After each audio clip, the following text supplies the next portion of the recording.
नमस्कार दोस्त, देख रहे हैं क्राइम तक स्टोरी। आप लोगों के बीच में फिर से एक क्राइम स्टोरी लेकर आ चुका हूं। यदि जीवन में प्रेम प्रसंग एक सही मायने पर किया जाए तो ये दिल बहुत कुछ चाहता है। इस दिल चाहने पर मैं एक अर्ज करना चाहूँगा। कभी दिल चाहता है प्यार हो जाए तुझे मुझसे, मुझे तुझसे नहीं तुझे मुझसे। कभी दिल चाहता है प्यार हो जाए तुझे मुझसे, तेरे दिल में मेरे अरमान भर आए, तेरे आंखों में मेरे ख्वाब भर जाए। तू सोचे तो मुझे सोचे, तू चाहे तो मुझे चाहे, तू मेरे वास्ते बेचैन हो जाए। तरफ बन जाऊं मैं तेरी, तुझे जब ढूंढने निकले मगर पाए नहीं मुझको। मैं तेरे दिल में ही छुपकर कहीं बैठा रहूं, तुझे बेचैन होते देखकर हंसता रहूं। कभी दिल चाहता है, बहुत दिल चाहता है। दोस्तों, अब चलिए हम स्टार्ट करते हैं अपनी कहानी और आपको दिखाते हैं एक खौफनाक मंजर। दोस्तों, क्या आप जानते हैं हाल ही के दिनों में कौन सी दिल दहला देने वाली खबर सामने आई है? आखिर क्यों एक होमगार्ड पिता ने अपनी बेटी को ही मौत के घाट उतार दिया? आखिर क्या वजह थी जिसके कारण 16 साल की लड़की जिया को अपनी जान से हाथ धोना पड़ा? क्या बेटी की मौत के पीछे सिर्फ इसके पिता का ही हाथ है या फिर इस हत्या में कोई और भी शामिल था? बाप ने ही अपनी बेटी की आखिर जान क्यों ले ली? अगर आप इन सारे सवालों के जवाब जानना चाहते हैं तो वीडियो के आखिर तक हमारे संग बने रहें। एक ऐसी लड़की जो सिर्फ अभी 10th क्लास में थी और मात्र 16 साल की थी, वो इस दुनिया से चल बसी। इस लड़की का नाम था दोस्तों जिया। ये पांची गांव की रहने वाली थी। इसके पिता का नाम था प्रमोद, जो एक होमगार्ड था। ये बहुत ही गुस्से वाला इंसान था। जिया के गाँव में सभी लोगों से अच्छी खासी बोलचाल थी, इसलिए हर कोई उसे बहुत अच्छे से जानता था। लेकिन जब 23 फरवरी को परिजनों को जिया दिखाई नहीं दी और न ही वो घर पे आई, तो उनको अपनी बेटी की जरा भी फिक्र नहीं हुई और न ही उन्होंने अपने गांव में किसी से पूछताछ की। शुरुआती दिनों में इन्होंने अपनी बेटी के लापता होने की पुलिस को खबर भी नहीं दी। जिया के घर वाले ऐसे शांत रहे जैसे मानो कुछ हुआ ही ना हो। जिया जब गाँव वालों को ज्यादा दिनों तक नजर नहीं आई तो लोगों को ये बात बहुत ज्यादा अजीब लगी, क्योंकि अचानक से एक लड़की का गायब हो जाना ये बहुत हैरान करने वाली बात थी। गांव के लोग जब जिया के घर वालों से उसके बारे में पूछते तो उन्हें कुछ भी सही से जवाब नहीं मिलता। बात को दोस्तों गोल गोल करके घुमा दिया जाता। घर वाले हमेशा बहाना बनाकर अपना दामन बचा लेते। ऐसे ही काफी दिनों तक चलता रहा, लेकिन जिया के बारे में कुछ भी पता नहीं चला कि आखिरकार जिया गई तो गई कहाँ। इस पर लोगों को शक हुआ कि कहीं जिया किसी के साथ भाग तो नहीं गई, क्योंकि जिया का एक लड़के के साथ खूब मिलना जुलना था। इस लड़के का नाम था दोस्तों शानू। शानू एक अच्छा खासा कमाने वाला लड़का था और वो शाहजहांपुर का रहने वाला था। लेकिन काम की वजह से उसने कुछ दिनों पहले शाहजहांपुर छोड़ दिया था और उसने नोएडा में रहना शुरू कर दिया था। शानू नोएडा में रहकर अपनी नौकरी करता, सब कुछ ठीक चल रहा था। शानू जिया को सिर्फ एक साधारण दोस्त की तरह मानता था, जैसे और दोस्त होते हैं, और जिया भी शानू से इसी वजह से बोलती चालती थी। शानू की बुआ जिया के गाँव में ही रहा करती और शानू की बुआ का घर और जिया का घर आस पास में था। शानू जब भी अपनी बुआ के घर आता तो कुछ दिन यहीं रह कर जाता। एक ही गांव में होने की वजह से दोस्तों एक दूसरे से टकरा गए और ऐसे ही थोड़ी थोड़ी इन दोनों में बातचीत शुरू हो गई। धीरे धीरे इन दोनों की एक दूसरे से अच्छी बोलचाल हो गई। अब जब भी शानू अपनी बुआ के घर पर रहने के लिए आता तो दोनों एक दूसरे से खूब बातें किया करते। बहुत से लोग इन दोनों को एक साथ बातें करते हुए देखते तो इन दोनों पर उन्हें शक होता कि कहीं दोनों के बीच में कुछ चल तो नहीं रहा है, लेकिन किसी ने भी इनके मुँह पर कहने की हिम्मत नहीं जुटाई। वो लोग होते हैं ना जो पीठ पीछे बातें करते, ये लोग वैसे ही थे। अभी तक इनके घर वालों को भी इनके बारे में कुछ पता नहीं था। जिया और शानू के बीच अब तक बिल्कुल सब कुछ सही था। इसके बाद आगे क्या हुआ सब कुछ बताऊंगा, उससे पहले आपसे रिक्वेस्ट है प्लीज वीडियो को लाइक कीजिएगा। दोस्तों, शानू को जब भी छुट्टियां मिलती वो अपनी बुआ से मिलने के साथ साथ जिया से भी मौका देखते ही मिल लिया करता। लेकिन कुछ दिनों पहले जब शानू गाँव में आया तो ये दोनों एक साथ बातें कर रहे थे। इनको एक साथ बातें करते हुए इनके घर वालों ने देख लिया। इन दोनों को एक साथ देखकर उन्हें इन दोनों पर शक हुआ और इसी शक की बुनियाद पर जिया के घर वालों ने पहले तो दोनों के साथ बुरा बर्ताव किया और फिर शानू के साथ मारपीट की और उसे वहां से भगा दिया। इसके बाद जिया के घर वालों ने जिया के साथ मारपीट की और उसे भी घर में ही रहने को कहा।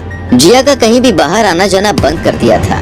अब वो घर में ही रहती थी। अब तक जिया के घर वालों को जिया और शानू के रिश्ते पर शक तो था, लेकिन किसी को भी असली सच्चाई के बारे में कुछ मालूम नहीं था। जिया और शानू दोस्तों बस नॉर्मल दोस्त थी और यही वजह थी कि दोनों एक दूसरे के साथ बातें करते हुए पकड़े गए।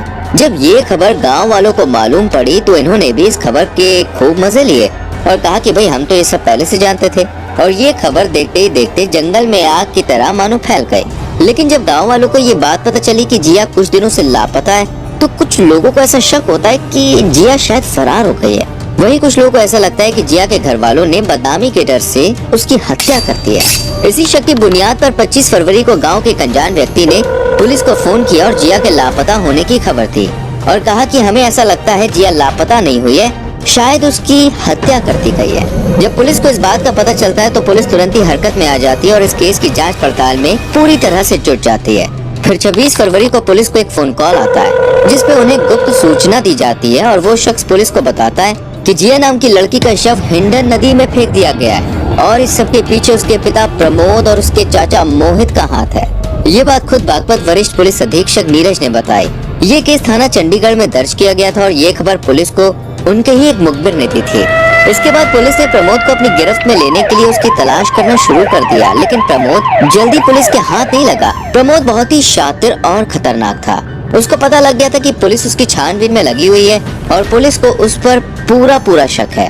इस पर प्रमोद ने एक चाल खेली और पुलिस का शक अपने ऊपर से हटाने के लिए वो खुद ही 2 दिन पहले थाने में पहुंच गया और अपनी बेटी की गुमशुदा होने की उसने FIR दर्ज करवाई। लेकिन जैसे ही प्रमोद थाने में पहुंचा उसे देखकर हर कोई हैरान रह गया, क्योंकि पुलिस अफसर से लेकर अधिकारियों तक को उस फोन कॉल के बारे में पता था।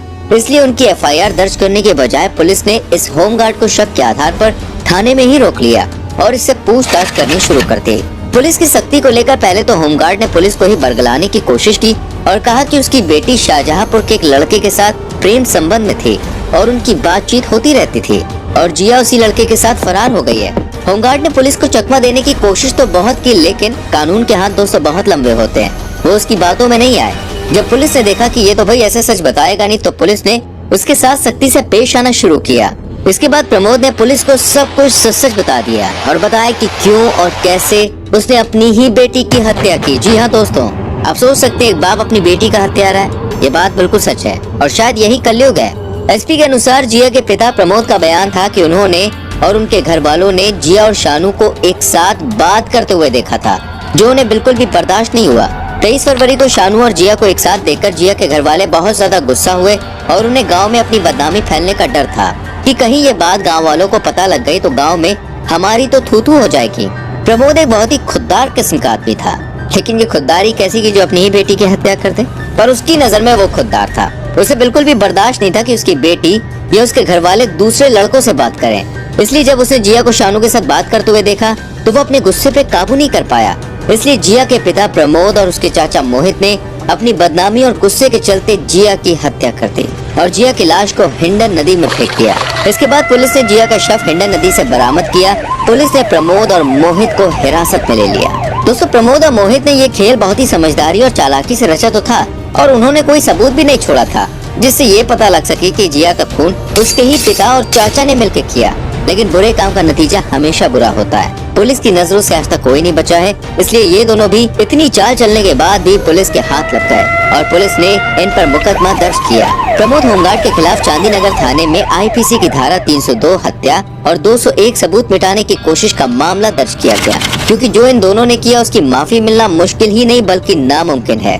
हर कोई इस बात से हैरान था कि आखिर कोई माँ बाप कैसे अपनी बेटी की हत्या इतनी दर्दनाक तरीके से कर सकते हैं, वो भी सिर्फ एक शक के आधार पर। दोस्तों, ये तो सिर्फ एक हत्या थी। पता नहीं कितने ऐसे ही बाप अपनी बेटियों को मौत के घाट उतार देते हैं। कहीं भाई मार देता है तो कहीं कोई और। अपने खून के रिश्ते खून के प्यासे हो जाते हैं सिर्फ इसलिए कि उनके बच्चों को किसी और से प्यार हो जाता है अपनी मर्जी से।